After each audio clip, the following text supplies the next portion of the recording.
Live from London, it's City News International. City Weltnachrichten. City Zena Internationales. City Noticias Internacionales. This is City News International. Good afternoon and welcome to City News. My name is Thomas Cole. And I'm Ella Liano. But let's start with today's main headlines. The UK has become the first country to surpass the 100,000 deaths in Europe. Prime Minister Boris Johnson was questioned on this handling of the pandemic in the Parliament today. Meanwhile, protesters against a high-speed rail line HS2 at Euston Station, London, are being evicted from their camp where they've been staging protests. President Biden has had his first phone call with Russia's Vladimir Putin. He's expected to announce some of his broad climate policies later today. And now we'll cover those stories in more detail. The UK is the first country in Europe to pass the grand mark of 100,000 deaths from COVID-19. At Prime Minister's questions today, Prime Minister Boris Johnson claimed his government, quote unquote, did everything they could and promised to learn lessons and reflect on mistakes made. In response to this, the leader of the opposition Labour Party, Sir Keir Starmer, released a statement on Twitter stating that this statistic is, quote, nothing more than a national tragedy. Starmer questioned the Prime Minister why and how the coronavirus had reached this point. However, Johnson was not able to provide a clear answer. Starmer stated that the government should make the opening of schools a priority, using the February half-term to vaccinate school staff. But Boris Johnson said that this would be impossible. The Prime Minister was also criticised during exchanges in Parliament today for being too slow on introducing measures at the UK border. At the moment, travellers coming to the UK have to quarantine for 10 full days on arrival, and Home Secretary Priti Patel is expected to announce mandatory hotel quarantine for some travellers as of today. Police have started evicting protesters against the high-speed 2 rail line at Euston Station in London. Protesters had dug a 100-foot tunnel under Euston Square Gardens, which they claim is at risk from the HS2 line development. Protesters occupied the tunnel to prevent being evicted from their camp set up in September. Twitter user and activist Miami is filming a live feed from the one many HS2 treehouses, looking down on the action. He has confirmed protesters in the tunnel are okay, but that the eviction are still going on. He filmed protesters being removed from the trees, but has so far made no effort to voluntarily get down from the tree himself, claiming, if not us, who? If not now, when? Elsewhere, last night, President Biden warned Vladimir Putin about election interference during their first phone call of Biden's administration. According to the Kremlin, Putin congratulated the new US president on the beginning of his work, with the Kremlin also noting that the conversation was of a businesslike and frank nature. A statement after the meeting from the White House confirmed that the two leaders agreed to explore discussions on a range of arms control and security issues, as well as the ongoing opposition protests in Russia. Thank you, Tom. Looking at the other stories today, President Biden is expected to unveil more of his plans to tackle climate change later today. Environmental justice is predicted to feed heavily, with major investments targeted at low-income and minority communities. A ban on oil and gas permits on federal land is also expected. Could Biden's climate policies really make an impact? Lauren Tavner explores. The commitment I made that we're going to rejoin the Paris Climate Accord as of today. It's now been a week since President Biden fulfilled his campaign promise to rejoin the Paris Climate Agreement. It was one of the first acts of his presidency. I, Joseph Robinette Biden Jr., do solemnly swear that I will... Many climate experts saw Biden's inauguration as a turning point in the fight against climate change. This wasn't just an election for the USA, it was an election for the rest of the world. This is the belief of environmental policy researcher Karen McCook. It just takes somebody to step up and be bold enough to take the reins, so to speak. And I think the USA, given its dominance in international politics, has the chance to do that now. James Ray, climate scientist at St Andrews University, is also hopeful. Absolutely, the US can become a world climate leader in terms of action, and what it does as the world's largest economy will echo through the other countries of the world. Climate justice has also been high on Biden's climate agenda. he has pledged to give 40% of total clean energy investment to historically disadvantaged communities. We know for a fact that there is an inextricable link between climate change and poverty. John Meadows works for Land Equity International and has spent his career preparing vulnerable communities across the world for the displacement caused by rising sea levels. Many of the world's poorest communities live on the most fragile land and are disproportionately affected by climate change. I'm encouraged to think that this is not lost on the new US administration, and that by directly targeting these communities, there is a chance for real progress to be made towards both mitigating against climate change and addressing the issues of poverty and livelihoods. But if the election has made one thing clear, it's that the United States is a nation more divided than ever. James Ray proposed a solution to partisan resistance. Climate action is surprisingly non-partisan, provided you don't say the word climate.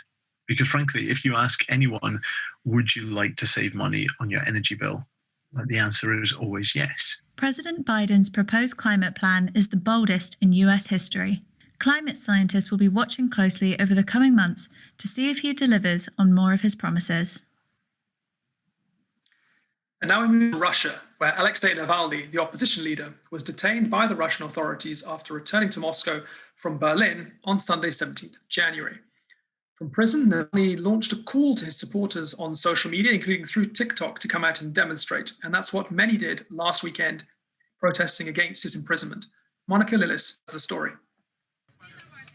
Despite concerns about what was waiting for him at the borders, Navalny is back in Russia. He is now in prison after being detained upon arrival from Berlin, which was diverted to a different airport in Moscow.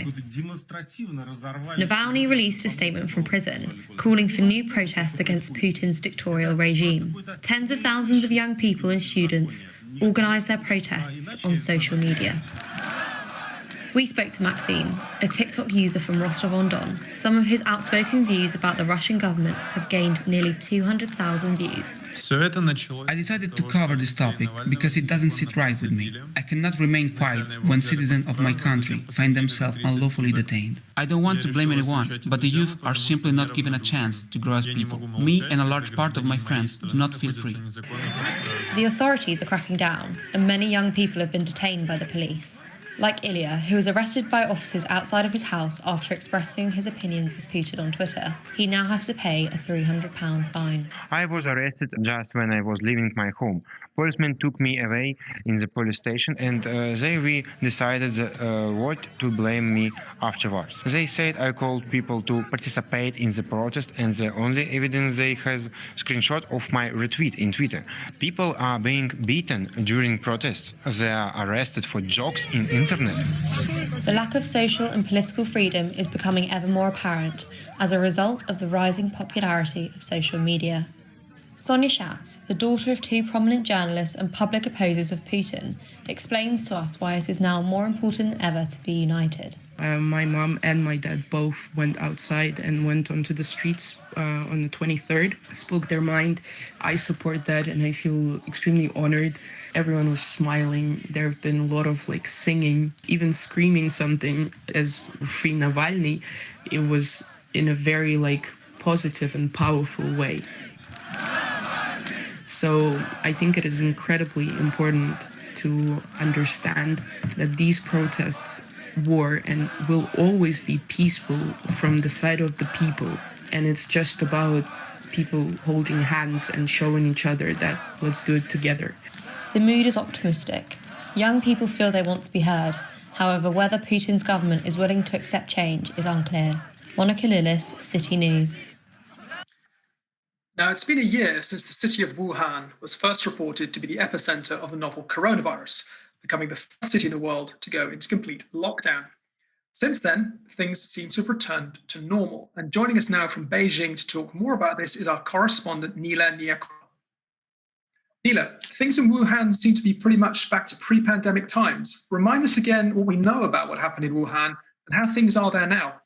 Indeed, you're right, Tom. It's hard to believe pretty much that this time last year, Wuhan was arguably the biggest story trending globally because of the coronavirus outbreak in that city. Now, a lot of us had no idea that this virus would actually cause the chaos it has around the world. And perhaps one of the most talked about topics with regards to Wuhan is the complete shutdown that put people under lockdown for 76 straight days.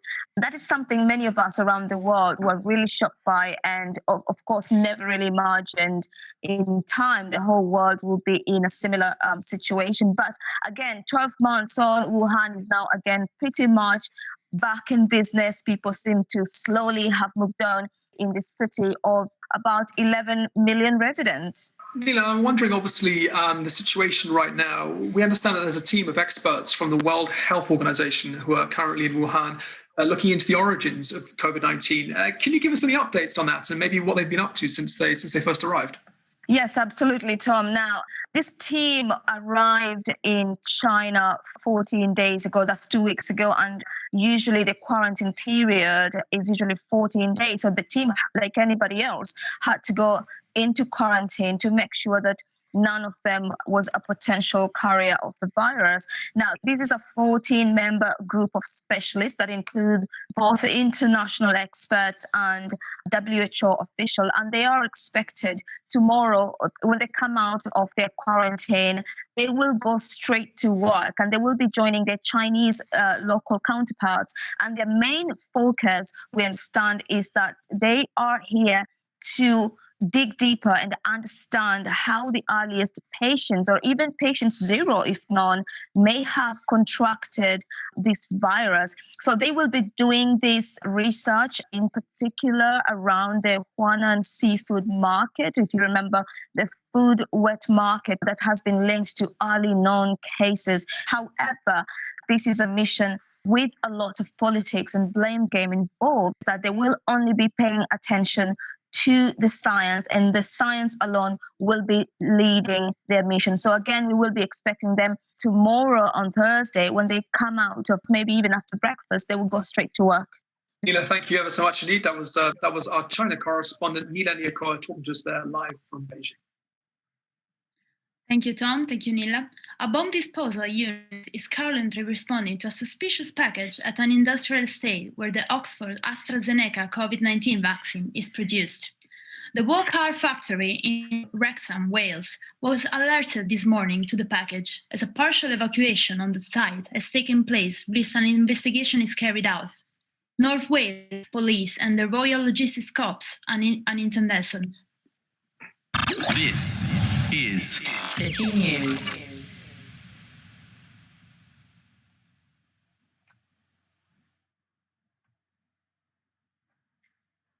And now to sports. We're going to hear from our correspondent, Piotr Pszczywrowski. Hey Piotr, what can you tell us today? Hello, Elena. Thomas Tuchel is the new Chelsea manager. The former Paris Saint-Germain coach replaces Frank Lampard, who was sacked after only one victory in last 5 league games. The German takes the Blues 5 months after reaching with PSG Champions League final. Previously having worked in Bundesliga, he is the 5th German manager in Premier League history. Sala, one of the coldest Finnish towns, wants to host the Summer Olympics in 2032. By undertaking this campaign, Finns try to draw attention to the consequences of global warming. Doha, Mumbai, and the Rhine-Ruhr region of Germany are other candidates. The International Olympic Committee will make their decision before 2025. Today we'll find out which teams will play in the semi-finals of the Handball World Championship. The defending champions, Denmark, will play against the host, Egypt. France will confront Hungary, Spain will face Norway, and Sweden will try to defeat Qatar. The final of the tournament is on Sunday. And now it's time for cricket, in which the stumps were finally set for England's 2-test series with Sri Lanka a year after it became a casualty of the pandemic. The Three Lions won the first test by a 7-wicket margin, and victory in the second would make it 5 away wins on the trot for the first time since the First World War. Seb Braddock has more. Edgbaston 2019, the first Ashes test, a far cry from goal 2021. Whereas solitary fans and dulcet tones float down from atop the 16th century Dutch fort overlooking the beachside ground. Rob Lewis, alias DJ Randy Caddick, has been in Sri Lanka for the best part of a year now, having arrived for last year's tour, which was cancelled due to COVID, and stayed till it was rescheduled for the past fortnight. Bar the occasional giant monitor lizard streaking across the pitch, Rob has been the rescheduled cricket's sole spectator. No fans are allowed in, so it would be pretty silly to wait all this time just to stand outside the ground. But I've offered to be the Sri Lankan water boy just to get in the ground somehow. For its part, the cricket was well worth the wait. After an exquisite double century in the first test, Captain Joe Root continued where he left off in the second. His fine 186 contributed over half of England's first innings total. He then went on to claim a double-wicket maiden to bowl Sri Lanka out for a below-par third innings score of 126. For the hosts, Lasith Mbudenia's left-arm spin caused England's batting lineup a myriad of problems. He claimed 10 English wickets across the second test and looked the likeliest to derail England's fourth innings chase of 164. Despite his best efforts, an unbeaten half-century from opener Dominic Sibley saw England home by 6 wickets to claim the delightfully named Moose Cup. The next stop, the daunting 4-test tour of India. For all their mid-pandemic travelling, worries abound about the impact of a year of biosecure bubbles on the team's mental health. We caught up with Joe Root post-series to chat about how they've coped. As I say, when you're winning, it does make it that little bit easier. One thing that we've got is a group of players that care about each other and will constantly look after one another. So the longer we have away from home, the more challenging it will get. And the more important it will be to check in with one another, make sure everyone's travelling well. And all we can do is make sure we manage that the best that we can. All in all, an encouraging subcontinental sojourn for England, even if Rob was the sole witness to a famous victory. They head to India confident they can cope with their hosts' formidable form at home. How they cope with corona-induced isolation is quite another matter. Seb Braddock, City News, Gaul. Now, moving from South Asia to North Africa. Clashes have broken out in Tunisia after a protester died yesterday. Residents of Zbeitla, a small town in west-central Tunisia, fired projectiles at police and blocked roads in the latest of the protests, which has seen at least 1,000 people arrested this month. A Tunisian protester injured during clashes with the police has died in hospital, leading to more violent confrontations between demonstrators and security services in Zbeitla itself. Heikel Rashti's family told local media he had been struck by a tear gas canister after joining the protests that erupted this month. The clashes come a decade after Tunisia's 2011 revolution against autocratic rule, which introduced democracy to the country. At least 1,000 people have been arrested since the government extended the nighttime curfew last Saturday. Since the revolution, economic growth has averaged 1.8%, not enough to dent high unemployment levels, especially among the young, where the jobless rate reached 36.5% in 2020. The COVID-19 pandemic also aggravated the already dire economic situation more in Tunisia, where many young people see few opportunities. Abdel Bassed Ben Hassam is president of the Arab Institute for Human Rights, an organization headquartered in Tunis. Les événements en Tunisie sont l'expression profonde. The events in Tunisia are a deep expression of the discontent felt by the population in general, but especially by young people. We all know that the 2011 revolution launched or unleashed great potential and also triggered a whole process of democratic transition. But unfortunately, the situation has developed in the opposite direction with a human rights system that has not been completed. Tunisian youth is a real asset for Tunisian society. We see that there is real potential. Politics is not enough. We must give more leeway to Tunisian youth. Involve them in decision-making and the development of public policies. Consider young people as an important part of the country's development and therefore unleash the potential of young people. Give young people a way, integrate them into public policies, enable them to participate in decision-making. Now, looking at the economics news. Normally, at this time of year, the International Monetary Fund would be announcing its forecast from the global economic at the World Economic Forum in Davos, Switzerland. While coronavirus has 4 events online this year, that has not stopped the IMF announcing its economic prediction for this year. Jack Brogan-Fan has the story. In our latest World Economic Outlook, we are projecting global growth for 2021 to be 5.5%. This week, the Washington-based International Monetary Fund, also known as the IMF, a leading global financial institution, published the first of its 4 quarterly economic forecasts for this year. As you just heard from the IMF's chief economist, Geeta Gopinath, the world economy is projected to grow by 5.5% in 2021 after the hit which it took following numerous COVID-induced lockdowns last year. Whilst the overall picture, according to the IMF, is one of growth, that feeling of optimism is not shared across all sectors of the global economy. Dinesh Damija, the founder of the online travel booking website eBookers, is very concerned about the economic fallout that COVID-19 is having on the travel sector more generally. I see a big problem in the hospitality and travel sectors. I just think that we are going to have about 40 to 50% unemployment in these sectors. I can't see, when the furlough scheme ends, I can't see less than 20% unemployment, which is a disaster. However, the mood is different in other parts of the economy.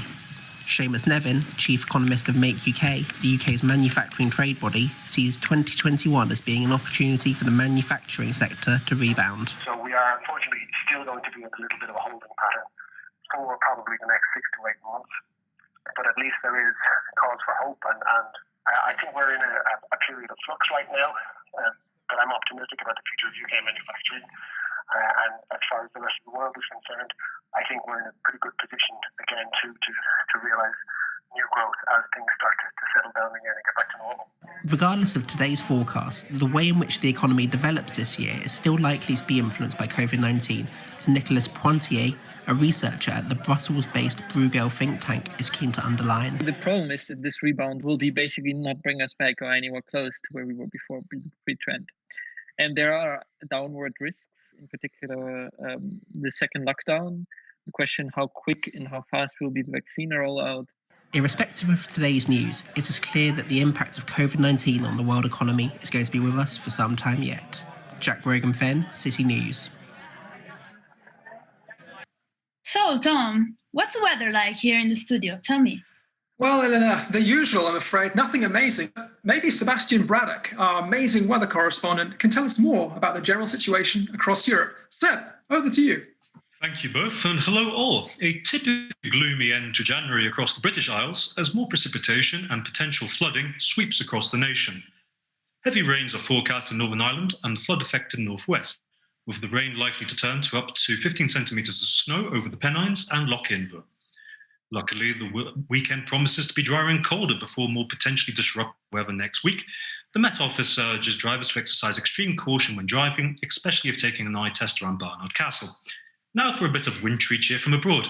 Here in the Alps, the list may not have opened, but the heavens certainly have. Although a strong west by northwesterly wind will bring unseasonably warm and humid temperatures from the Mediterranean to the valleys from tomorrow, strong winds are expected higher up. And incredibly, the French resort of Argentière is expected to receive a whopping 4 meters of snow over the next 6 days. More than enough for a snowball fight or two. That's all from me, and back to you in the studio. This is City News. Thanks for that, Seb. Now let's have a look at the fashion and entertainment news with our correspondent, Sanya Vedel. Thank you, Tom. Through the past years, many beauty standards have been extinguished to make space for a more inclusive and realistic kind of beauty. Glamour magazine has led by example with their self-love issue in February 2020, featuring women embracing their bodies regardless of society deeming them flawed. Now the annual issue is back. Glamour has released a 10 cover featuring more authentic bodies that the media does not show every day. This February issue is empowering many people who are constantly fighting to normalize their conditions. I spoke with Becky Legg earlier this week. Becky Legg wears a stomach bag, which is featured in one of the Glamour covers by Ostomate activist Amber Madison Davis. Ostomates are people who have undergone anastomy, which is a surgery procedure that allows waste to leave the body through a prosthetic bag called a stomach bag. This condition commonly affects people with inflammatory bowel disease. Becky is an Instagram influencer who is not afraid to show her body on social media to prove how ostomates can be confident. She says that this cover has been incredibly inspiring for her. It makes me feel so proud being an ostomate myself. I know just how important raising awareness is and how isolating it can feel without that. Nevertheless, everyone knows too well how easy it is to feel insecure about our own bodies, no matter what you look like. Becky is not immune to it, but she knows that confidence and self-love need to be practiced constantly and does not come easy. I find my confidence by looking at how far I've come and how much I've accomplished. I follow a good handful of ostomates and body confidence accounts online, which really help me normalise and accept my body just how it is. There isn't only one kind of beauty, and Glamour's self-love issue is the first step to create more representation. In the meantime, Becky is hoping for a healthier fashion and beauty culture. Although there is still the pressure to look a certain way, normal bodies are becoming more and more normalised and seen so much more instead of hidden. Sanja Skov, City News.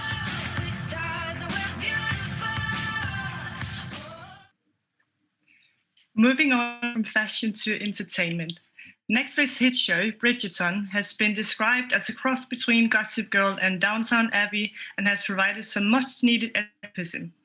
Its exploration of gender and sexuality has been praised, but its depiction of post-racial Britain has been met with mixed reviews. Olivia Bryant has the story. This package contains spoilers.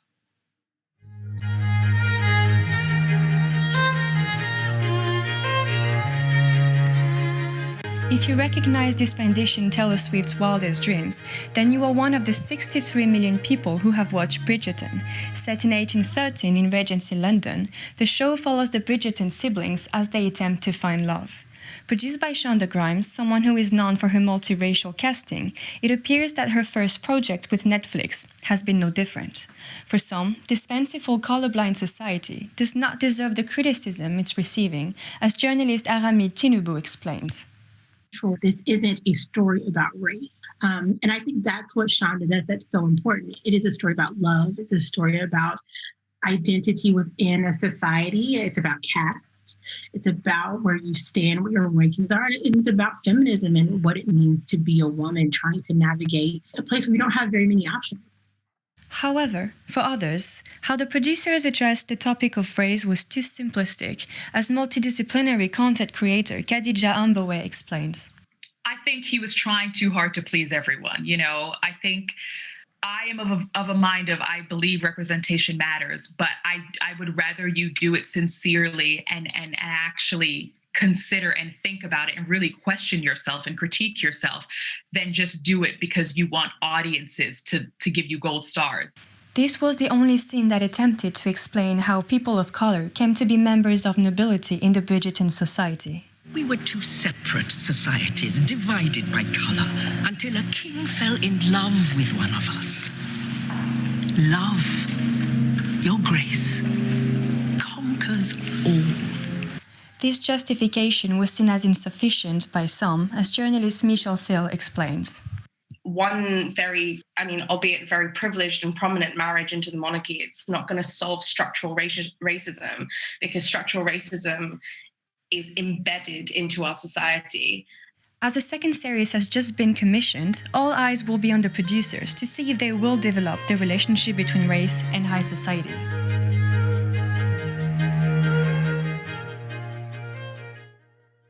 Well, what an interesting week for entertainment news. I'm afraid we've reached the end for today. Thank you, Tom. Thank you, Eleanor, and thanks to all of you for listening. We do hope you join us again at the same time next week. News local to you. This is City.